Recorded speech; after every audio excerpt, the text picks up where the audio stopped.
Welcome to part 2, folks. If you just stumbled upon this video and are wondering what the heck I just clicked on, please consider watching part 1. It is quite interesting and important for your understanding of the topic. The link is in the description box. However, if you prefer to stay, you are more than welcome. For those of you who have watched part 1 and followed the instructions to get here, I hope you had a good rest. Let's continue.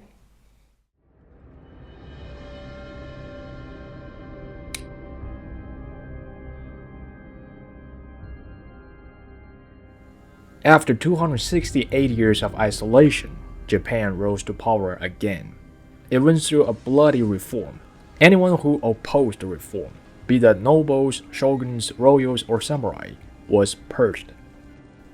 After the house was cleaned, Japan annexed Hokkaido, annexed Ryukyu, adopted Western ideas, quickly industrialized, and transformed itself into a superpower.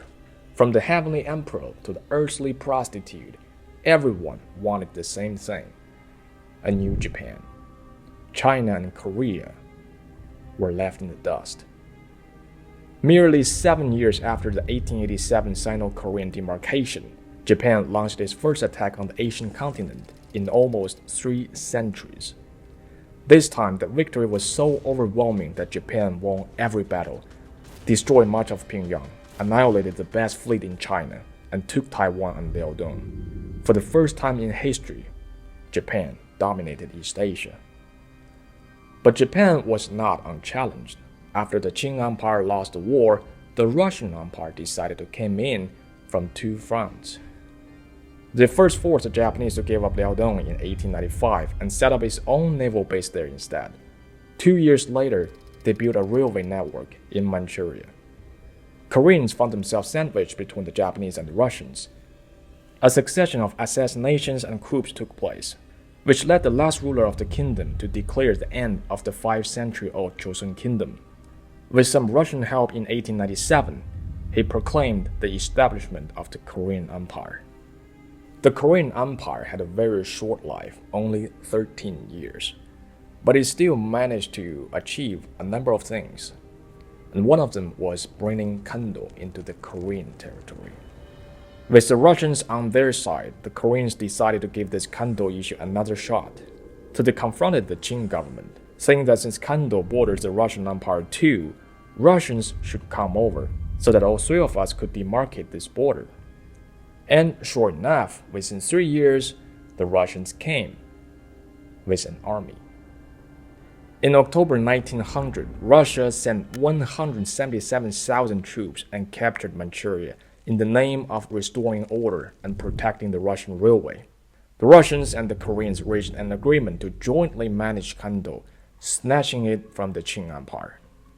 In fact, to this day, if you go to the easternmost part of Yanbian, which borders Russia and North Korea, you will find a city called Hunchun, where everything is written in 3 languages. There are only a handful of trilingual cities in China, and Hunchun is one of them. I'm not even joking, Hunchun bus terminal looks like this. When I first got off the bus, for a moment I thought I was in Vladivostok. Anyways, 5 months after the Russians occupied Manchuria, in March 1901, 700 to 800 Korean soldiers invaded Gando, killing 38 Chinese soldiers and 6 Chinese farmers and burning down 34 houses. Within the same months, the Koreans built the police stations in Gando and sent troops to the 6 bordering counties.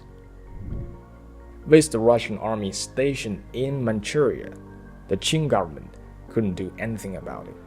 Gando was therefore annexed into the Korean Empire for the next 3 years.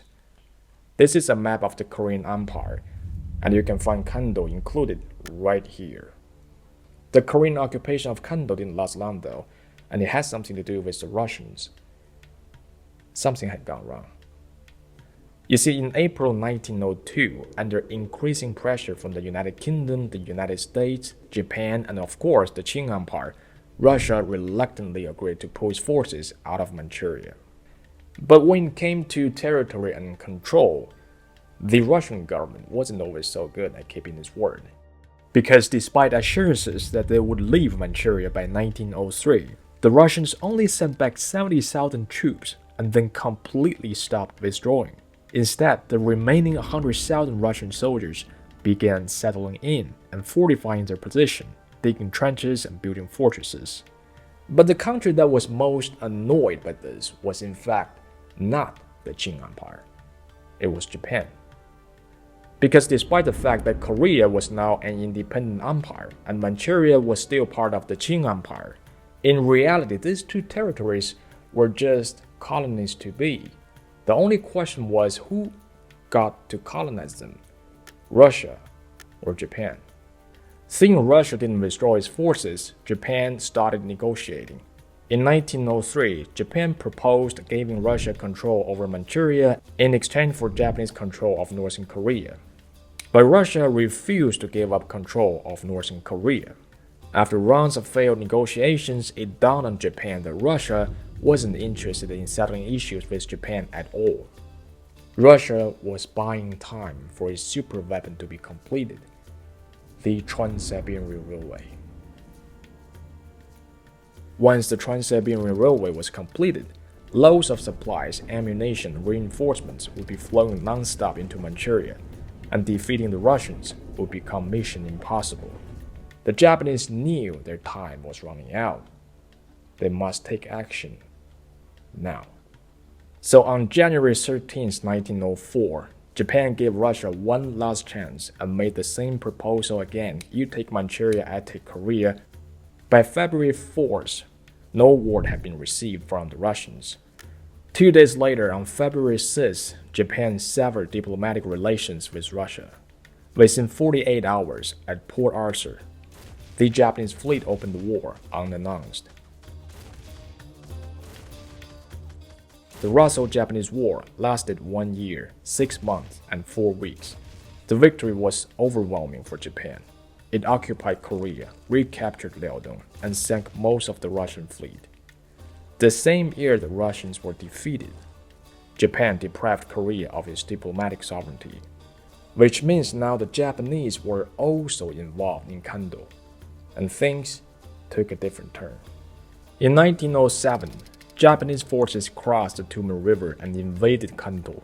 As overlords of all the Koreans, they claimed that Japan's jurisdiction should extend into Gando. The Qing government was like, oh god, not this again. First it was the Koreans, then the Russians, and now the Japanese are here. How many more times do we have to deal with this nonsense? Spoiler alert. This many times. The two governments finally decided to talk it over and settle this drama once and for all.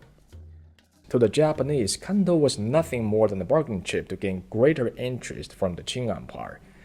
They couldn't care less about this place. What they really wanted was the right to build railways in southern Manchuria. So in 1909, the two reached an agreement in Beijing that to this day still angers the two Koreas. The treaty was called Gando Convention and put an end to this battle of the Midway Island for about 50 years. Japan recognized Gando as Qing territory. Halved Lake was within Qing territory and agreed to restore its forces back to Korea. In return, the Qing Empire ceded the exclusive railroad rights in Manchuria to Japan, and many of them are still in use today.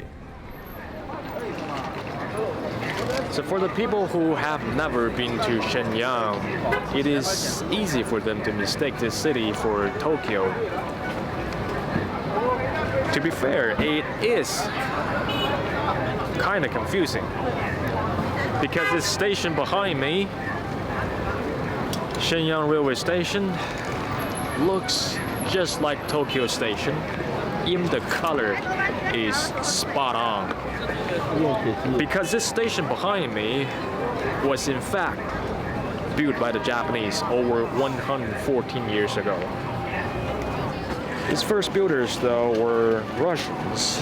They built a railway station near here in 1899. After the Russo-Japanese War, this station was transferred to Japan and was called the Mukden Station. And this station behind me was constructed on October 1st, 1910. So almost exactly 114 years ago. After World War II, it was renamed the Shenyang Station, and it still plays a vital role in Northeast China's economy.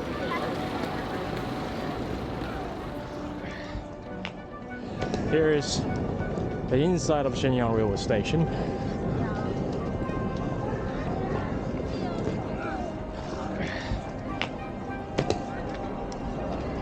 Let's go.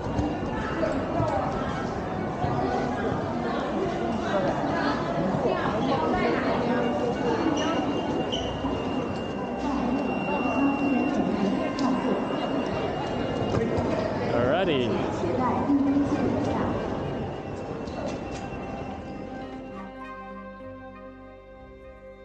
Aside from the railway network in southern Manchuria, Japan also built many railway bridges, including this iconic bridge at the mouth of the Yalu River.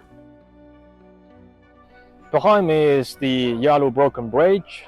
Like many buildings in Northeast China and the Korean Peninsula, this one was also designed and constructed by the Empire of Japan. It was opened in 1911, the first bridge across the Yalu River, connecting the Japanese-ruled Korea with the Qing Empire. In April 1937, Japan built an even bigger bridge, which is right over there. It is now known as the Sino-Korean Friendship Bridge and is still in use.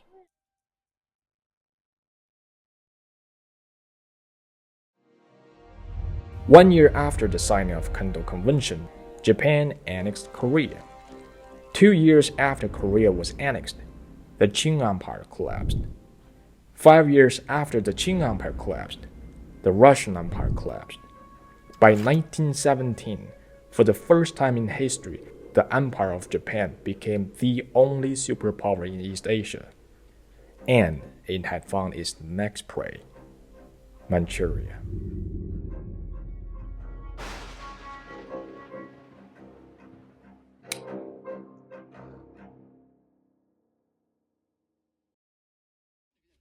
Japanese repression of the Koreans was harsh, forcing many families to flee their country. When Korea was annexed in 1910, about 260,000 Koreans fled to Manchuria. Within 10 years, the Korean population in Manchuria nearly doubled to more than 457,000. Many Christian families also fled to Manchuria. Among them was one Presbyterian family from Pyongyang. According to the official North Korean record, this family left their home in 1920 and settled in a small county merely 72 kilometers away from Korea called Fusong. The couple brought their boys with them. The eldest one was 8. Had he stayed in China, he would become another Korean Chinese who was perfectly bilingual, a rice expert, and maybe even a ginseng trader. But this young boy had a very big goal for his life.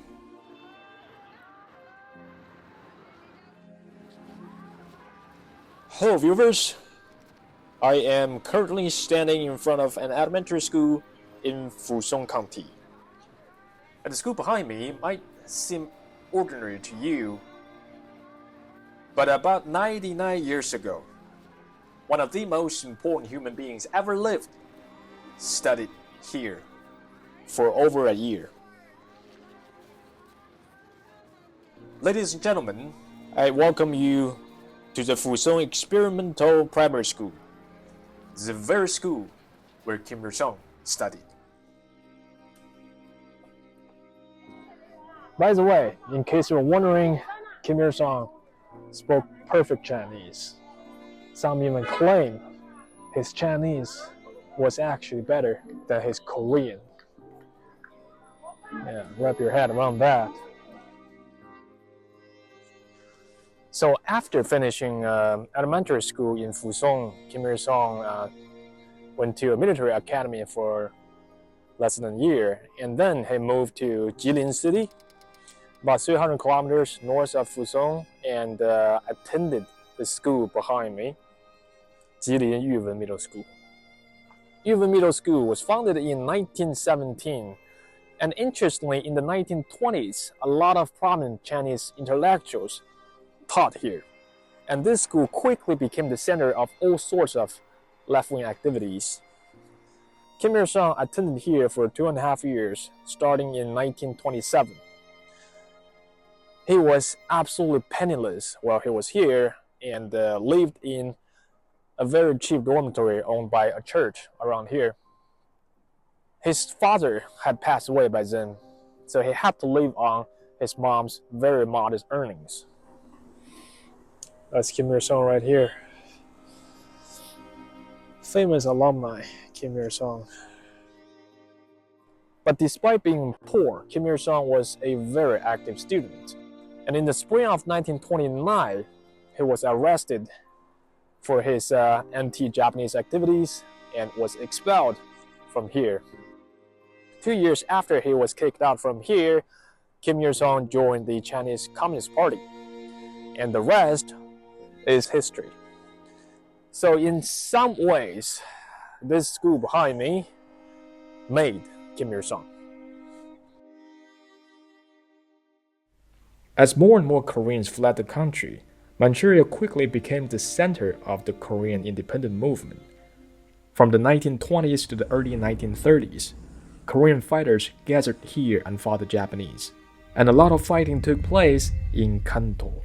The Japanese troops retaliated by sending an army into Gando and killing thousands of civilians, which is later known as the Gando Massacre.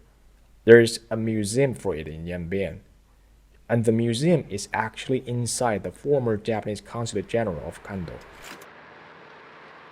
Over 114 years ago, on November 2nd, 1909, the Japanese Consulate General of Gando was set up in Longjing.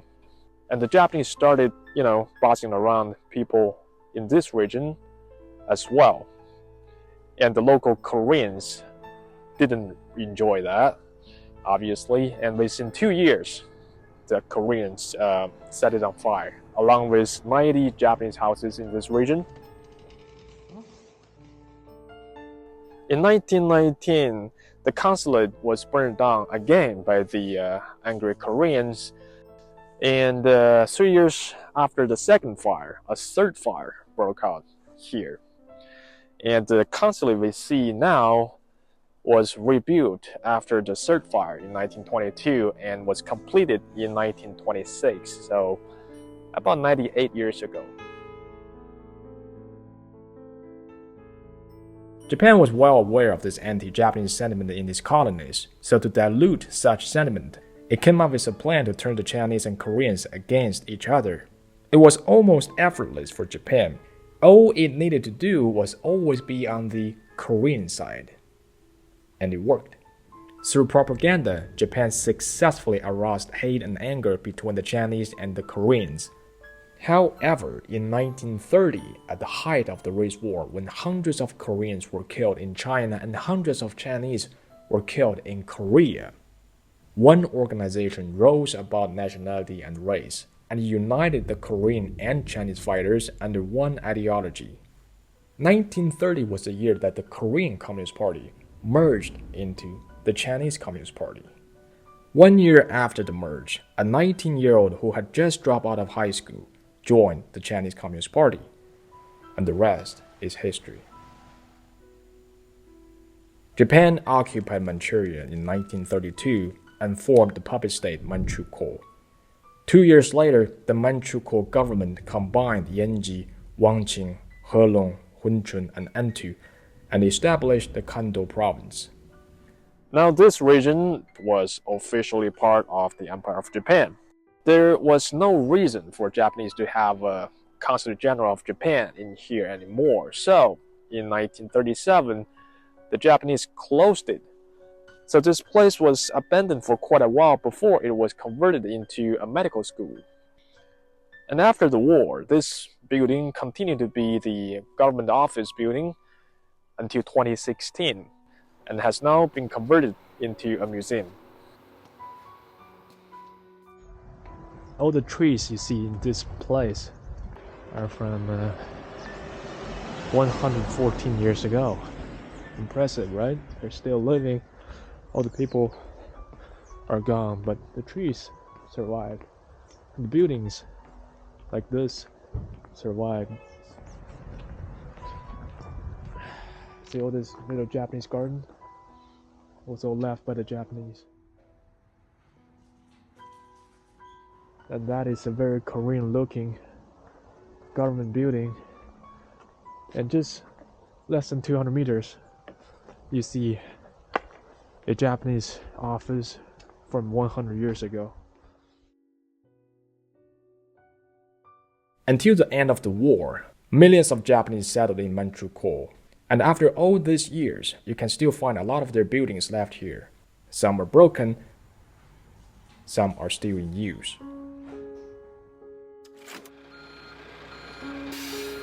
Some people say Torii is the most iconic architecture in Japanese culture.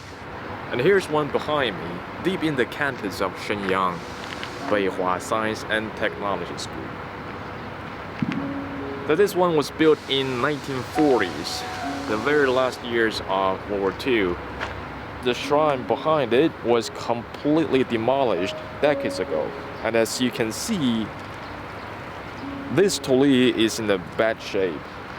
There's a lot of damage on the left, but instead of fixing it properly, the locals used a wire to loosely attach the broken bit with the rest of the torii.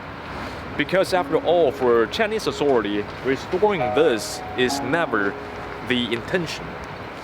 This torii also serves as an evidence of Japanese invasion and colonization of Northeast China.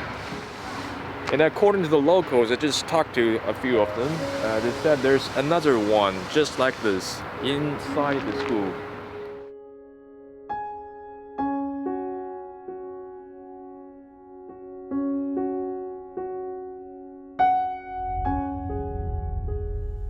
Meanwhile, the Korean farmers just got better and better at farming. In 1933, they even managed to grow rice north of the 50s parallel, breaking the world record. In 1934, Koreans, who only made up 3.3% of the Manchukuo population, produced over 90% of its rice. Japan was very glad to see this, so in 1936, the Japanese established the Senman Takushoku Kabushiki Kaisha, Korea-Manchuria Colonization Company, to bring even more Korean farmers into Manchukuo. By 1945, over 2.16 million Koreans were living in Manchuria. With the Korean population growing, the population of Korean fighters also grew. The biggest anti-Japanese army in Manchuria was the Northeast Anti-Japanese United Army. All 11 armies had Korean soldiers. One of the regimental commanders of the 2nd Army 6th Division was a fearless young man known as Kim Il-sung. So for the North Koreans, there's actually something more to it. They regard this mountain as the secret mountain of the revolution because Kim Il-sung and his small army fought the Japanese in the dense wood right here in this mountain. And the North Korean government claims Kim Jong-il was born here. He and his little army inflicted so much damage on the Japanese troops that his name was on the most wanted list. After Japanese troops finally pushed his army into the Soviet Union in 1940, the Soviets absorbed them into the Red Army. Kim Il-sung became a major and served in the Red Army until the end of World War II.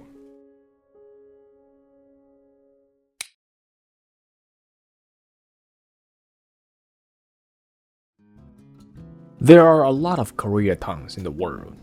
It is a place people usually go to for the Korean experience outside of the Korean peninsula. But the problem with most Koreatowns in the world is that they only provide the South Korean experience, missing the significant other half. While the Koreatowns in China are not like that. Here, you get to have a wholesome Korean experience. You can find streets lined with Korean Chinese shops, TikTokers selling kimchi in 2 languages, dozens of South Korean restaurants, shopping malls, and saunas. And across just one narrow street, you can even find this. Pyongyangkwan. This, my friends, is not your average Chinese takeaway. This is North Korea's state-run restaurant, nestled deep in the heart of Sixiang, a place where the food is as mysterious as the regime itself. And I am about to embark on a culinary adventure into the unknown. Now, I'm not saying I'm a fan of their, shall we say, unique brand of government, but I'm a man who appreciates good food. And since North Korea is still in lockdown and I couldn't cross the Yalu River, this might be the only chance I have this year to have some proper North Korean cuisine.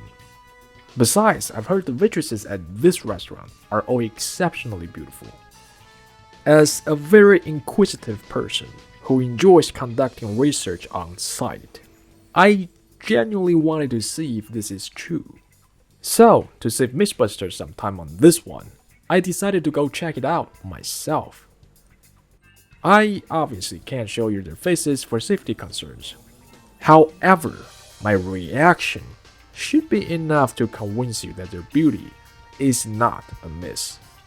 不是你朋友？不是。那所以怎么不是？ As I slowly lost myself in North Korea's honey trap, indulging in the endless low-resolution patriotic music videos, I made a bold move, ordering the extra-large Pyongyang Naengmyeon.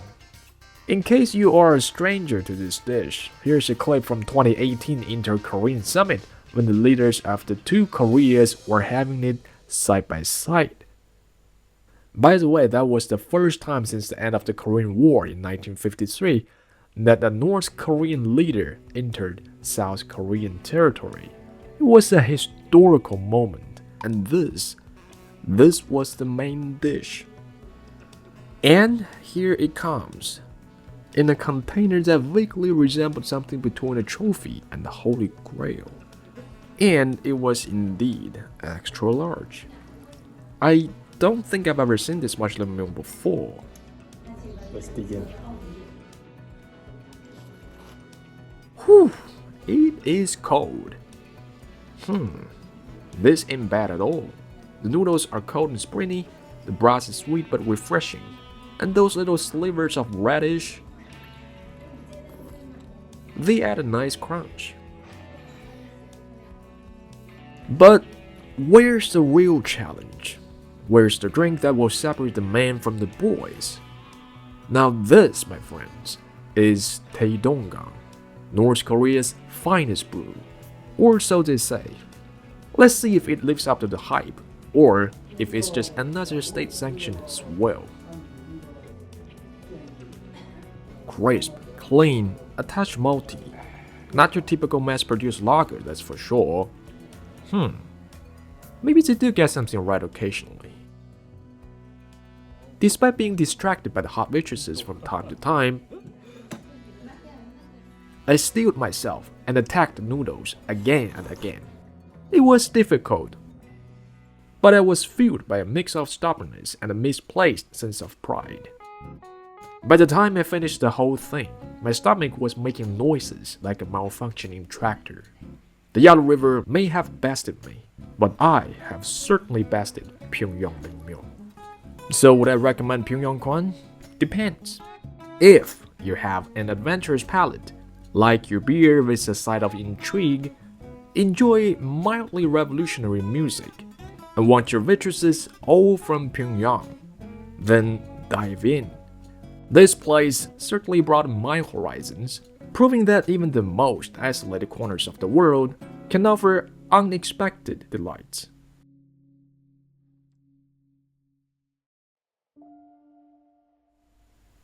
In August 1945, Japan surrendered.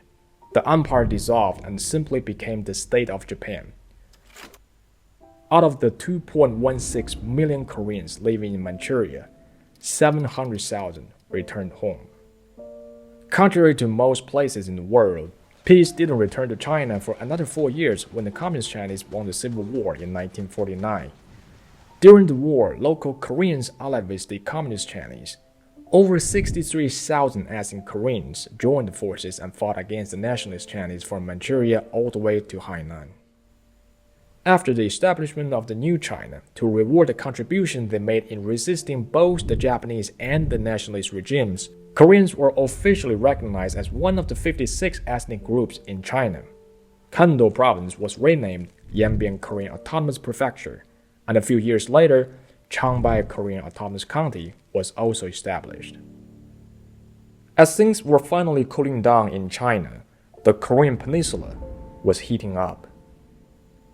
You see, after Japan surrendered, the Koreans thought they got their country back. People were happy. People congratulated one another and cheered, "Manse Chosun, long live Korea." But little did they know, for them, the worst was yet to come. Because as they celebrated the end of the Japanese occupation, across the globe in Washington, D.C., the Americans were wondering what to do about Korea. Most didn't even know where Korea was on the map. All they knew was that Soviet troops had already entered the peninsula from the north and were pushing south quickly. And they didn't want the Soviets to continue. So they drew a line slightly above the capital city Seoul at the 38th parallel and split the Korean peninsula. So instead of splitting Japan in half like what they did to Germany, Korea, a victim of the war, was split in half. In 1948, the Republic of Korea was established in the south under the leadership of a 73-year-old conservative, Lee So-man, who spent 40 years of his life in the United States, had a PhD from Princeton, and spoke English flawlessly.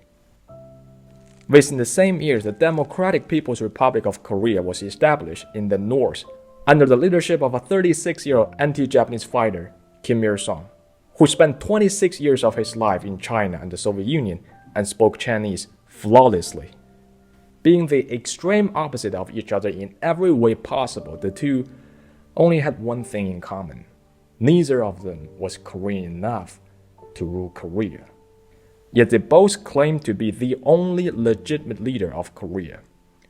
A war was inevitable.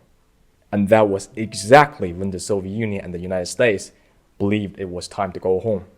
Soviet forces withdrew from the north in 1948, and most American forces withdrew from the south in 1949. It's almost like they were making sure this war would happen and wouldn't leave until the Koreans started killing each other.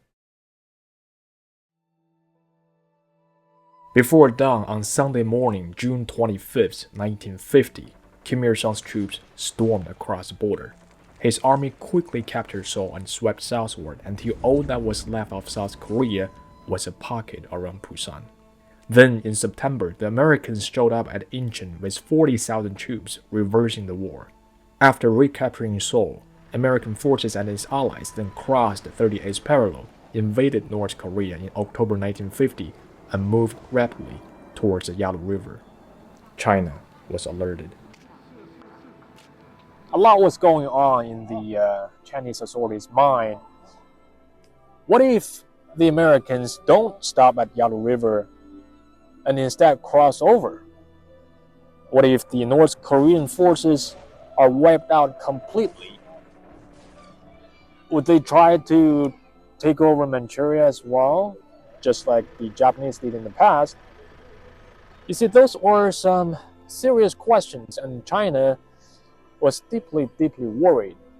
So in October 1950, China tried to contact the United States through its embassy in India, and the United States did not respond. A few days later, on October 19th, Chinese forces crossed the Yalu River and entered the war. Hundreds of thousands of Chinese soldiers never returned, including Chairman Mao's 28-year-old son.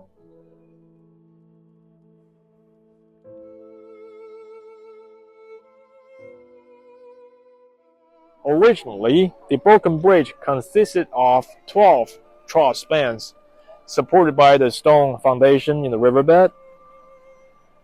During the Korean War, however, the United States Air Force repeatedly bombed these two bridges, to disrupt the transportation of Chinese troops and supplies to North Korea. On November 8, 1950, over 100 B-29s were sent here and bombed these two bridges.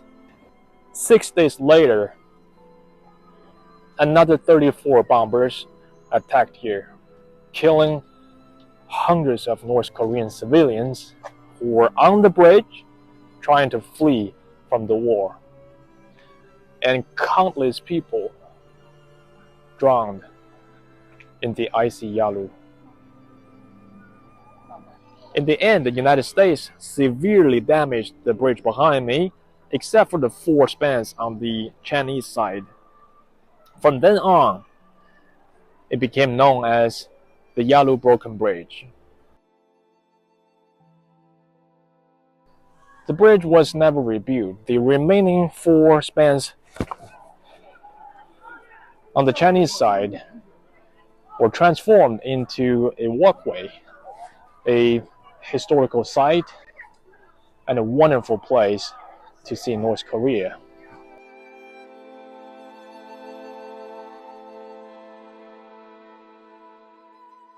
A ceasefire was called after 2 more years of fighting. The border remained more or less along the 38th parallel. Nearly 3 million lives were lost.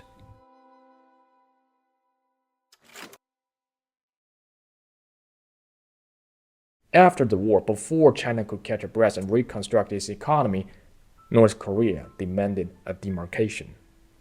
Now that the Japanese were gone, the 1909 Gando Convention was meaningless to Koreans. But their demands to bring Halved Lake and the source of the Tumen River into North Korea made the Chinese very uncomfortable. Premier Zhou even said to Kim Il-sung blatantly, "It is very difficult to delimit our border." But as history has shown us so many times, nothing is impossible if you have the right timing. And sure enough, the right timing North Korea had been waiting for had arrived. In the early 1960s, China was in deep trouble. Domestically, there was a recession due to the failure of the Second Five-Year Plan. Internationally, the Sino-Soviet relations ruptured completely. After the 1959 border clashes, the Sino-Indian relations were ruptured as well. In Taiwan, the nationalist Chinese with 2 million troops were still restless and vowed to return. China was in a weak, isolated, and incompetent position. There couldn't be a worse time for China to resolve border issues. And that was exactly when North Korea brought it up. To win Kim Il-sung's support, China had no choice but to say yes. On February 18, 1962, the North Korean foreign minister invited the Chinese ambassador on a hunting trip, asking if it was possible to resolve the Sino-Korean border problem through internal consultation. 8 months later, on October 12th, the Sino-Korean boundary treaty was signed. After surveying the border, a subsequent agreement was signed in Beijing on March 20, 1964. The 1,334-kilometer-long Sino-Korean border was thus fixed. Of 451 river islands in the Yalu and Tumen rivers, 264 go to North Korea and 187 to China. As a result of the treaties, North Korea gained about 280 square kilometers of the mountain range, the highest peak, and exactly 54.5% of the Halved Lake. Of course, the South Korean government does not recognize any of these treaties. So if the Koreas are unified one day, this region will become one of the most contested territories on Earth. Obviously, most people these days can only climb the mountain on the Chinese side, but maybe one day I can go and see this mountain from the other side. Hopefully in my lifetime. I really look forward to that. However, despite the 1962 agreement, the border dispute continued. In 1965, as the Sino-Soviet relations went from bad to worse, both countries wanted North Korea to side with them. Chairman Mao expected Kim Il-sung's support after all China had sacrificed so much for him. But when the Soviet Union approached him with economic aid, it didn't take long for Kim Il-sung to side with the Soviets. In response to North Korea's betrayal, China demanded that North Korea return its portion of the Holy Mountain and the Heaven Lake as compensation for economic and military aid during the Korean War. The North Koreans, of course, would not let this happen. Between 1968 and 1969, the two had several skirmishes in the Holy Mountain. However, the conflict between the two culminated during the Cultural Revolution, when the Red Guard savagely criticized Kim Il-sung and the North Korean regime. 这个苏联呢，闹翻了以后吧，朝鲜紧跟他，就是朝鲜说是中修，说是咱们说苏联苏修，对对对，朝修，他说咱们中修，中修，他都不敢开着船跟他走了，咱们经常只要他一出来就撞他，撞完了给他弄到这门，说他越界了。我那时候上班的时候，就是冬天就是各单位组织游行嘛，喊大刀朝鲜，大刀说。他修了一条就是长坝，你不是这么样吗？他搁地上修一个坝，修坝上面水来了以后，是不是把咱们那个土，他这个地方没有事，把咱们那个土都吹走了？哦，我操！他就开始修好几个，咱们的土地损失不少。后来政府号召这个。咱种各个市各个单位啊，组织人修钉子坝，他能修过咱们的也给他往回修。往你们走，他呢在江就出一个坝，出一个就把他的土地好就弄，最后谈判，咱不让谈判，那么一样。The Korean Chinese caught in the fight between the two countries were devastated. During the Cultural Revolution, they came under attack as a suspicious ethnic category. Many were killed wrongly as Korean agents, Korean spies, or traitors, especially those with relatives in both Koreas. Korean schools were shut down and Korean language and cultural symbols were avoided. Ethnic Korean cadres were almost entirely purged. Many Korean Chinese couldn't take it anymore and crossed the border to North Korea.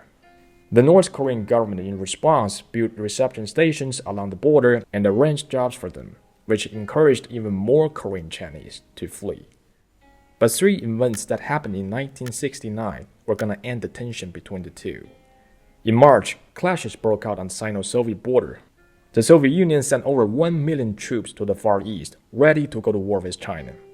In April, the North Koreans shot down the U.S. reconnaissance plane, killing all 31 Americans on board. The Americans sent a huge fleet to the Sea of Japan, ready to go to war with North Korea. Both countries were on the verge of extinction. They needed each other more than ever. 5 months later, the leader of the Vietnamese Communist Party, Ho Chi Minh, died, providing just the right time for the two to talk it over, and the talk went well. Within a year, China dropped its demands for the rest of the Holy Mountain, and since then, there have been no major disputes between the two countries. North Korea benefited a lot from the fight between China and the Soviet Union, gaining not only economic aid from the Soviets, but also territories from the Chinese. Kim Il-sung threw everybody a curveball that turned his precarious position between the giants into a massive advantage. North Korea's economy took off, the country quickly industrialized. And up until the mid-1970s, the North Koreans had more food and electricity than their cousins in the South, whose government was still far from stable and was plagued by coups and assassinations. But all that was about to change.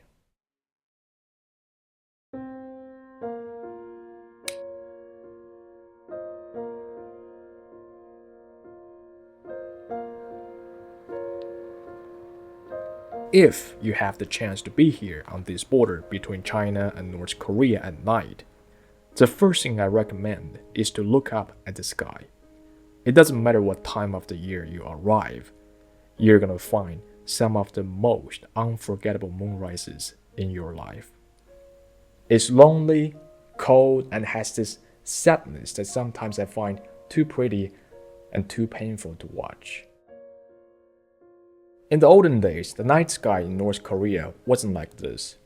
Factories were running day and night, contributing their share to the air pollution, but no longer. When the night falls, this nation of 26 million people quickly fades into darkness. North Korea is a country that has fallen out of the developed world. After the Korean War, it was indeed on a winning streak for many years. The first 5-year plan was a huge success. The economy was good, industry was good. The Soviets were supplying them with cheap oil, and the Chinese needed their support.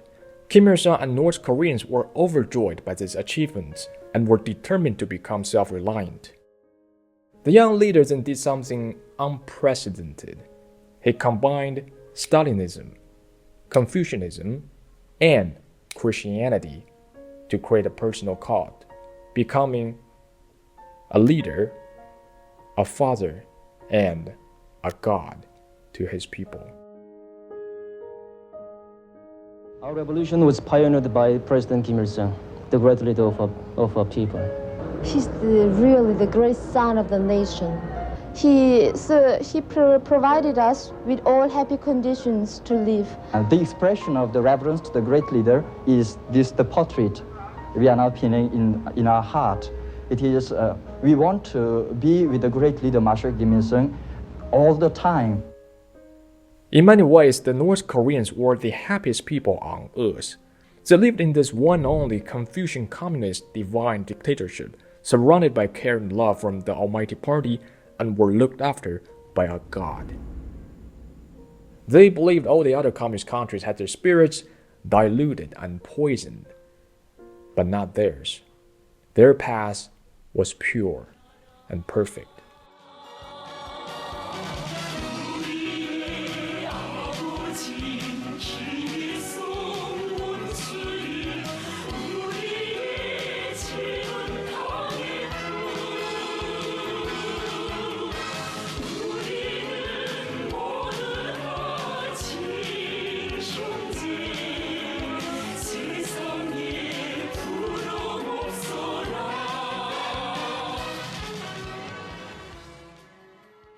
But there was just one major flaw in their past. It couldn't feed its people.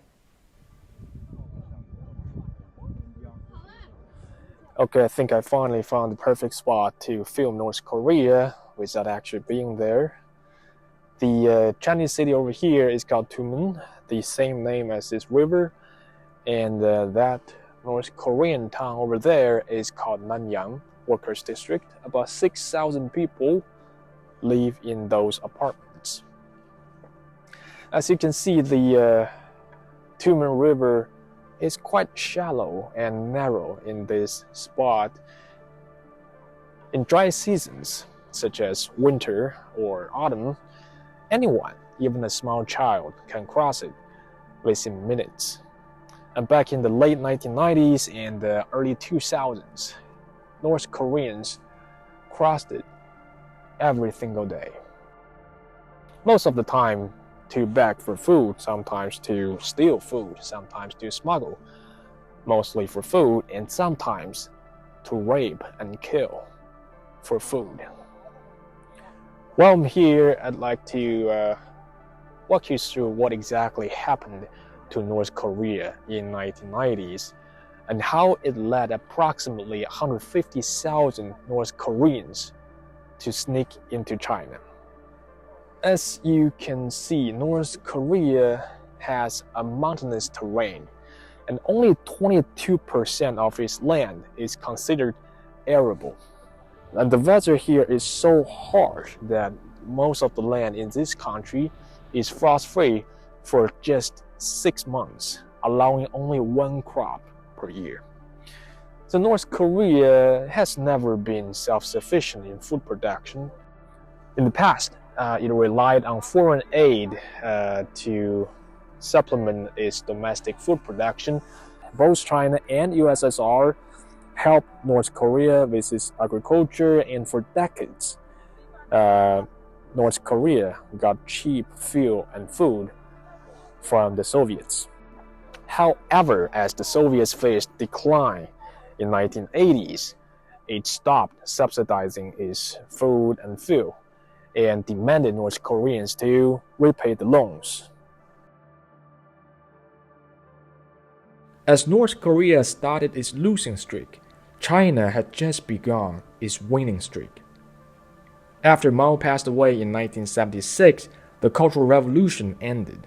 Deng Xiaoping came to power and launched the opening up policy, turning China into the world's fastest growing economy.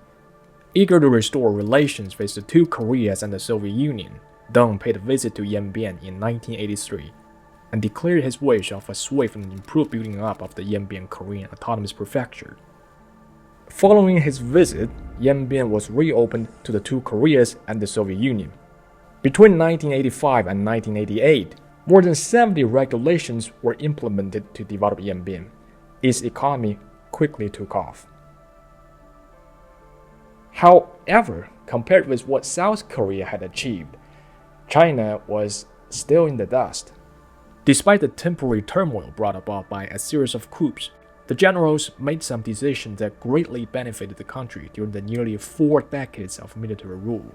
With strong government support and aid from the United States, South Korea's industry, infrastructure, agriculture, and financial systems have all been revitalized. By the 1980s, South Korea had become one of the richest countries in Asia. In 1988, when everyone was flocking to South Korea for the Summer Olympics, an average South Korean had roughly 22 times the income of an average Chinese. And South Korea wasn't just successful in its economy, it also managed to alienate North Korea from its allies. Because despite North Korea's opposition, the Soviet Union and the Eastern European countries all attended the 1988 Seoul Olympics.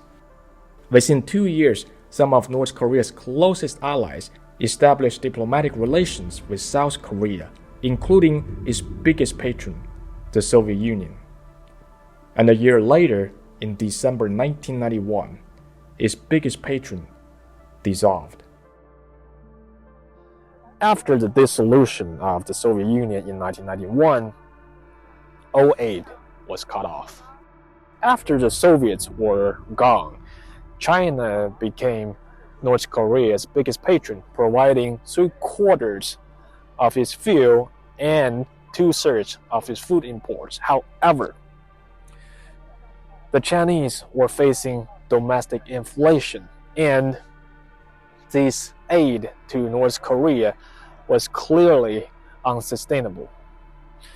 And the Chinese, who used to say they were as close as lips and teeth to North Korea, now wanted cash up front. But the final blow that ruptured the relations of the two countries arrived in 1992 when China established diplomatic relations with South Korea, the sworn enemy of North Korea. As a result, China cut off its aid, and North Korea was on its own and quickly fell into an economic crisis. When things couldn't get any worse for North Korea, on July 8, 1994, Kim Il-sung, North Korea's leader, father, and God, died. Kim was 82 years old when he passed away.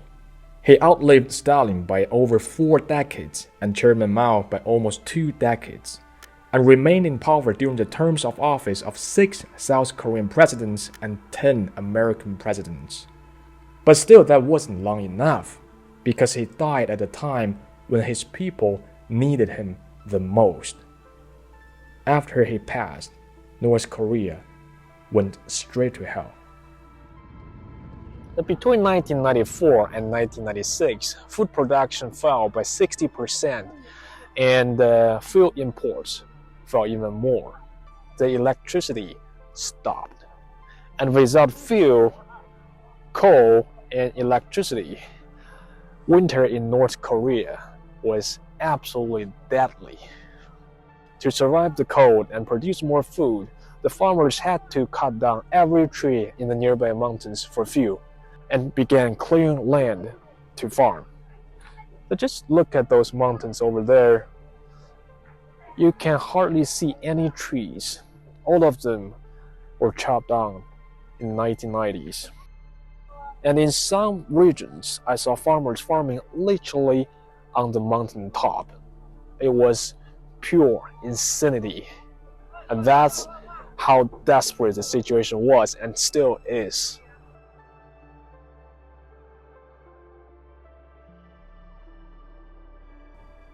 And in comparison, let me show you the mountain I am in right now on the Chinese side. It is so full of trees that people still see tigers wandering from time to time. These mountains were brothers and for thousands of years had the same plantation, but now they look nothing alike. This devastating deforestation led to soil erosion, landslide, and riverbed siltation, which would later become a ticking time bomb. And in the summer of 1995, this bomb exploded and all hell broke loose. Biblical proportions of floods overwhelmed the country. Floodings of that magnitude had not been recorded for at least 70 years. It didn't just destroy the collective farms, the harvests, it also ruined the underground grain reserves. According to United Nations, about 1.5 million tons of grain reserves were lost in the flood. On top of that, the flood also damaged several hydropower plants on the Yalu River, and the bad news was about 70% of the power generated in North Korea was from those hydropower plants.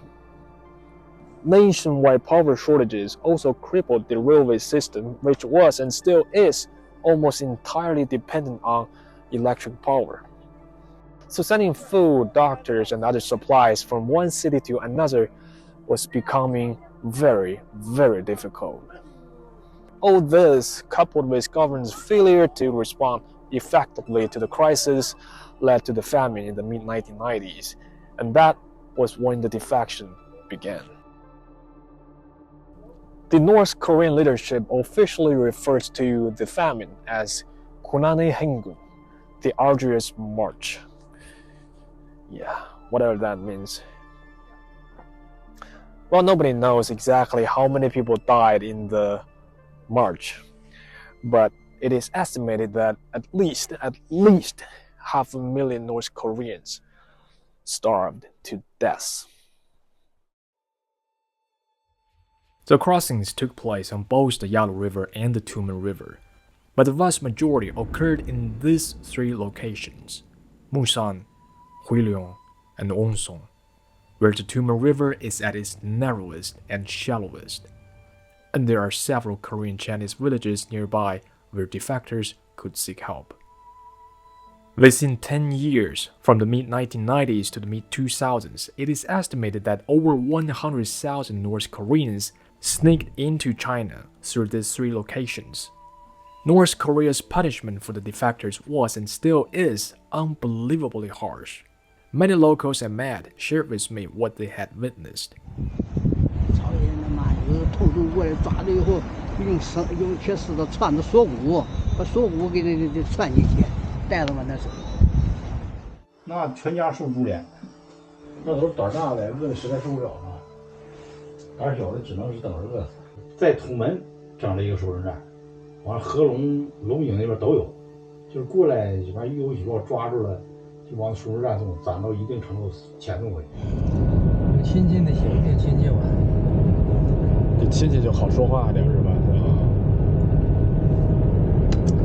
能收留他，没有亲戚他能帮他，警察给抓，冬天跑了都住完了。So, to better understand this topic, I actually rented a car and drove to all three locations. I looked at them with my own eyes, walked into the empty Korean Chinese villages that were once crowded with North Korean defectors, and discussed some very important issues, such as While we are on this topic, I might as well walk you through this whole process step by step so that you have a basic understanding of how defection was done back then. And while I'm here, I'd like to explain to you why, out of all the North Korean defectors, the vast majority were women. These are some topics of great importance that lack proper discussion and media coverage, but after a lot of thinking, I've decided to take them out. However, there's one topic that I think is too important not to discuss. I am not encouraging you to agree with what I am about to say, but I urge you to listen to it. You should know as much as you can, and then you can decide for yourself. By the 2000, the Chinese were fed up with the North Korean defectors. Just imagine 100,000 to 150,000 hungry North Koreans sneaking into your country in the middle of the night. It's not a pretty picture, man. And let me remind you of this. Many of the defectors were extremely hungry and young, who would do whatever was necessary to get food. And some of them even had a taste of human flesh. Unbeknown to most, only a small percentage of the North Korean defectors actually made it to South Korea. These individuals went through extremely perilous journeys, such as crossing the deadly Gobi Desert into Mongolia, trekking through dense rainforest into Indochina, taking dangerous fishboat rides across the Yellow Sea, or flying on stolen South Korean passports. As of June 2023, there were only 34,021 North Koreans in South Korea. So by the end of the day, it is China and the Chinese people who have to bear that burden. As late as 2010s, there was still news about North Korean defectors killing the local Chinese. But in just 8 months from September 2014 to April 2015, in Halong City alone, 10 Chinese were brutally killed by the North Korean defectors. And so many more Chinese, ethnic Korean or not, were killed, raped, or crippled by these North Korean defectors in the late 1990s and early 2000s. That's why I feel sick whenever I hear human rights advocates condemning China for sending the North Koreans back. What about those killed Chinese? What human rights did they get to enjoy? Suppose China doesn't arrest them and send them back. In that case, it is only a matter of time before the entire population of the North and South Hamgyong provinces sneaks into China. Because once North Koreans realize that defection has zero consequences from the Chinese side, more people will be encouraged to do so. And the influx of millions of hungry North Koreans will certainly become a nightmare for both the Chinese people and the Chinese government. And even the South Koreans are having trouble taking in North Korean defectors, let alone the Chinese. I wonder if the human rights advocates ever thought about this. Refugees should be helped, and their rights should be protected, but not at the expense of others.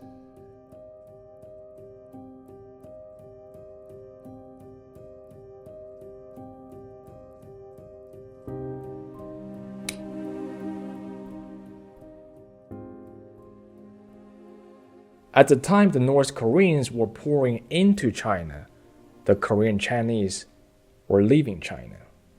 During the first half of the 1990s, Yanbian experienced another boost after the visit of President Jiang Zemin. But during the second half of the 1990s, Yanbian's economy experienced a sharp slowdown. Its two main trading partners, North Korea and the Soviet Union, one was too poor to feed its people, and the other one disappeared. The impact was immediate. Yanbian was plunged into poverty. Waves of Korean Chinese began leaving. First, they moved to big cities in China proper, Then, after Sino-South Korean relations were normalized in 1992, Korean Chinese quickly realized how rich their cousins in the South had become. In 1992, even a dishwasher in South Korea made more money than a doctor in China. South Korea has since become a real El Dorado and the most popular destination for the Korean Chinese. In 1992, Korean Chinese in South Korea numbered 23,000. By 1994, their number nearly doubled to over 40,000. By spring 2000, 92,000 were officially registered by the South Korean authorities. By 2002, about 200,000 Korean Chinese had left China. As more and more overseas Koreans started coming back to South Korea from all over the world, the Korean Congress passed the Act on Immigration and Legal Status of Overseas Koreans in 1999 to protect the rights and benefits of these overseas Koreans. In the beginning, this law only applied to Koreans that left South Korea after 1948. But in 2004, the South Korean government changed the law to include all the Koreans who moved abroad before the founding of South Korea, such as Korean Chinese.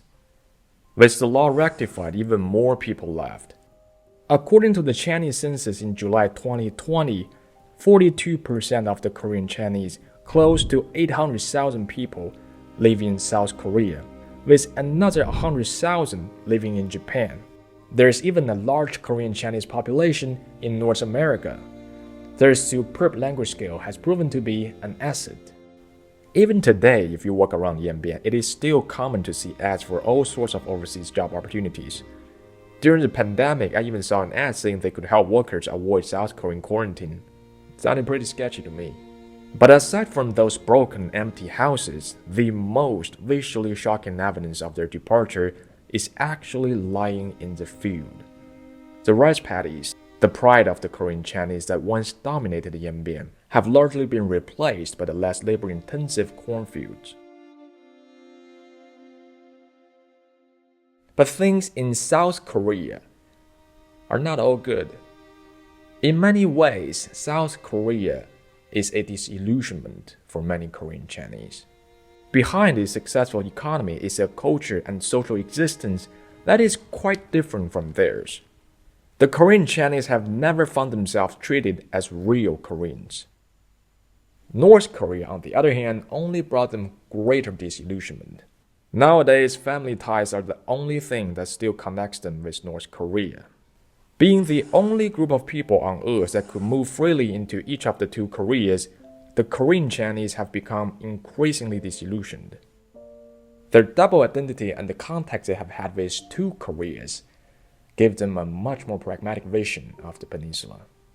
And when a region has a network that connects one of the richest countries to one of the poorest countries, has a team of professional smugglers that could penetrate anything on land and sea, and has some of the toughest people on Earth who are bilingual and disillusioned, it's kind of hard to avoid crime. And indeed, for quite a few years, Yanbian had become the breeding ground for a number of gangs and organized crimes. Criminal activities by certain groups severely damaged the overall image of the Korean Chinese. Nearly every Korean gangster movie from the past 10 years has featured them unanimously in a, let's just say, not so friendly way. Some of these films, like The Yellow Sea, I do enjoy very much, but I'm not quite sure if it is appropriate to showcase an entire people only as cold-blood killers or uncivil peasants. From the storytelling point of view, I understand the need to build such antagonistic characters, but at the same time, such negative image would definitely pass on to the rest of the world, which could be impossible to reverse. This harsh reality leaves many Korean Chinese with very little choice but to give up this double identity completely. Some are determined to fully assimilate into Chinese society, and some are determined to fully assimilate into South Korean society. And this identity of Korean Chinese is on the verge of disintegration. In the past few years, I found myself in this borderland many times. For some reason, I was drawn to this place.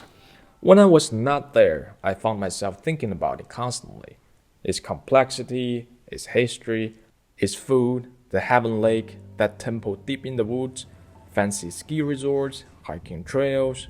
You know, there are a lot of reasons to love this place, but I think what really drew me to it were the tough people I met there, who despite going through so many unspeakable hardships, still managed to move on and live to their fullest. You know, I spent this whole time talking about, I think, at least 20-30 stories about these two rivers, the Holy Mountain, this borderland, Yanbian. But by the end of the day, it's really just one story. The oldest, the story about change. But if you take a step back and look at it in a slightly different way, you will also realize that nothing really changed. The Korean people, their culture, and this peninsula are still caught between great powers after all these years. The Koreans even have a saying for this. When whales fight, the shrimp's back breaks, which is how I named Act 6, Shrimp Between Whales, in case you want to know. But because of this everlasting struggle, this peninsula also gave birth to a civilization unlike anything else, famous for its tenacity, its pride, its creativity, and its tough people. As the trilateral relations between China, North Korea, and South Korea enter a new phase, new waves of Koreans from both Koreas are entering China, forming the new Korean Chinese community.